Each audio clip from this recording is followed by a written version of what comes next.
My name is Eugene Debs Hartke, and I was born in 1940. I was named at the behest of my maternal grandfather, Benjamin Wills, who was a socialist and an atheist, and nothing but a groundskeeper at Butler University in Indianapolis, Indiana, in honor of Eugene Debs of Terre Haute, Indiana. Debs was a socialist and a pacifist, and a labor organizer who ran several times for the presidency of the United States of America and got more votes than has any other candidate nominated by a third party in the history of this country.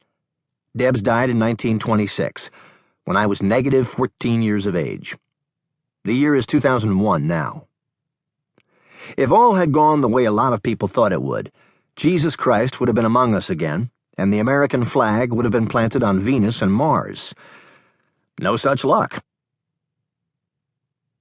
At least the world will end, an event anticipated with great joy by many.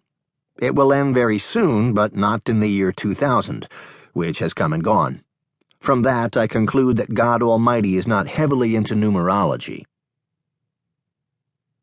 Grandfather Benjamin Wills died in 1948 when I was plus 8 years of age, but not before he made sure that I knew by heart the most famous words uttered by Debs, which are, "While there is a lower class, I am in it. While there is a criminal element, I am of it. While there is a soul in prison, I am not free."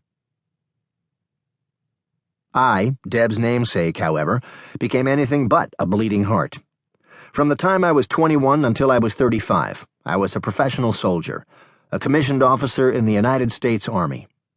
During those 14 years, I would have killed Jesus Christ himself or herself or itself or whatever, if ordered to do so by a superior officer.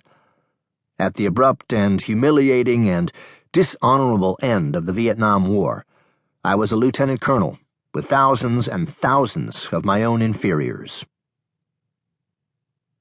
During that war, which was about nothing but the ammunition business, there was a microscopic possibility, I suppose, that I called in a white phosphorus barrage or a napalm airstrike on a returning Jesus Christ. I never wanted to be a professional soldier, although I turned out to be a good one, if there can be such a thing.